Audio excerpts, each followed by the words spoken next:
دیکھیں اولاً ہمارا عقیدہ یہ ہے کہ ہمارے ائمہ معصومین میں امیر المومنین سے آخری امام تک کوئی فرق نہیں ہے، جی بلکہ چہردہ معصومین میں کوئی فرق نہیں ہے. جی. اولنا محمد، پیغمبر کی مشہور حدیث ہے، جی. آخرنا محمد، اوسطنا محمد، کلنا محمد، سب محمد ہے. سب کا مشن ایک تھا، سب کا ہدف ایک تھا، سب کا راستہ ایک تھا، اور سب نے وہی الہی پیغام پیش کیا ہے، اسی الہی پیغام کی حفاظت کی ہے. جی. لہذا ہمارا، میں نے کہا کہ الہی مذہب اور الہی دین ہے، پیغمبر جو شریعت لے کر آئے، یعنی شریعت محمدی ہماری شریعت ہے، پیغمبر کی لائی ہوئی شریعت ہے. سوال یہ ہوتا ہے کہ چھٹے امام سے کیوں منسوب ہے؟ جی. اولاً چھٹے امام سے پہلے کی اگر ہم تاریخ دیکھیں، پیغمبر اکرم کے بعد سے لے کر جو حالات بالخصوص عالم اسلام میں جی. وجود میں آئے یا بلکہ لائے گئے، جی. یعنی پیغمبر کے لائے ہوئے دین کو نقصان پہنچانے کے لیے، ان حالات کی وجہ سے جو واقعی محافظ دین تھے، یعنی جس کی پہلی کڑی مولا متقیان کی ذات گرامی ہے، یا اس کے بعد امام حسن اور امام حسین، ان ائمہ معصومین کو یا کہا جائے محافظین دین و محافظ شریعت کو مومنین کی لوگوں کی طرف سے جی. یا شرپسند عناصر کی طرف سے حالات ایسے نہیں تھے کہ مکمل طور پر اس دین کو پیش کر سکیں. جی. یعنی اس دین کے مقابلے میں بہت سے راستے بنائے گئے، بہت سے ادیان پیش کیے گئے، بہت سے مذاہب وجود میں لائے گئے، تو اماموں کو اتنا موقع نہیں مل سکا کہ دین کو صحیح طور پر دنیا کے سامنے پیش کر سکیں. حالات ایسے نہیں تھے. اور اس کا ایک بہت بڑا سبب یہ بھی رہا کہ ہمارے ائمہ معصومین میں دو بہت بڑی طاقتیں مقابلے پر رہیں جو اسلام کو مٹانا چاہتی تھیں، ایک بنی امیہ کی طاقت اور ایک بنی عباس کی طاقت. لیکن چھٹے امام وہ امام ہیں کہ جن کو دوسرے ائمہ معصومین کے مقابلے میں کچھ موقع ملا پیغمبر کے لائے ہوئے دین کو احیا کرنے کا، جی. پیغمبر کی لائے ہوئی شریعت کو لوگوں تک پہنچانے کا. چونکہ چھٹے امام نے پیغمبر کے دین اور پیغمبر کی شریعت کا احیا کیا ہے، یعنی دوبارہ زندہ کیا ہے، جی. اس شریعت کو پہنچایا ہے، موقع ملا ہے، لہذا یہ دین یا مذہب چھٹے امام سے منسوب ہوا، مذہب جعفری کہا گیا ہے. جی. یہی وجہ ہے کہ آج ہمارے یہاں فقہ میں سب سے زیادہ روایتیں چھٹے امام ہی سے ہیں، جی. جنہیں شیخ الائمہ بھی کہا گیا ہے. یعنی ائمہ معصومین سب سے بزرگ، عمر کے اعتبار سے بزرگ تھے، شریعت کو پہنچانے موقع بھی سب سے زیادہ آپ کو ملا ہے. آپ ہی وہ امام ہیں کہ آج ہمارے ہاں فقہ کے حوالے سے جتنی روایات ہیں زیادہ تر چھٹے امام سے یا پانچویں امام سے، جبکہ وہی فقہ امیر المومنین نے بیان فرمائی ہو، وہی آخری امام نے بیان فرمائی، لیکن حالات کی وجہ سے. لہذا جہاں تک فقہ کی بات ہے، فقہ جعفری یا مذہب جعفری یہ چونکہ امام نے پہنچایا ہے لہذا امام سے منسوب ہے.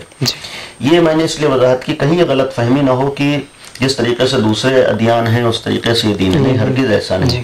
البتہ یہاں پر ایک پہلو یہ بھی ہے کہ چھٹے امام نے چونکہ پہنچایا تھا لہذا یہ شہرت آپ کے نام سے ہوئی، لیکن یہاں بعض لوگوں نے کوشش کی اس چیز کو زیادہ عام کرنے کی کہ مذہب جعفری ہے. اس میں بھی ایک کسی حد تک سیاست بھی، اگر ہم تاریخ کا جائزہ لیں، چونکہ بہرحال طنز اور کسی پر اعتراض کی بات نہیں. اگر ہم حقیقت دیکھیں آج عالم اسلام میں، یعنی مسلمانوں میں شیعوں کے علاوہ جو عالم اسلام ہے، وہاں جو مذاہب وجود میں آئے، ان کی فقہ جو سامنے آئی، جو دین اور شریعت سامنے آئی ہے، وہ اسی دور میں کی ہے زیادہ تر جس دور کے چھٹے امام ہیں.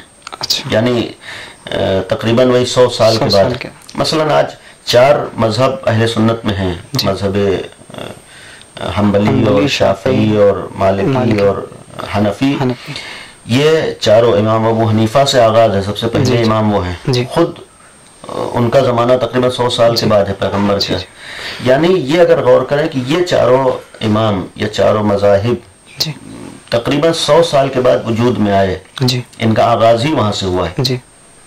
تو اب ایک طرح سے یہ بھی سیاست تھی کہ جس دور سے بقیہ عالم اسلام میں مذہب شروع ہوا ہے، دین شروع ہوا ہے، شریعت شروع ہوئی ہے، اسی دور سے گویا شیعت بھی ہے. یعنی ایک طرف سے کوشش کی گئی مذہب جعفری کو بہت زیادہ عام کرنے کی، گویا کوئی فرق نہیں. جیسے مثال کے طور پر 100 ہجری کے بعد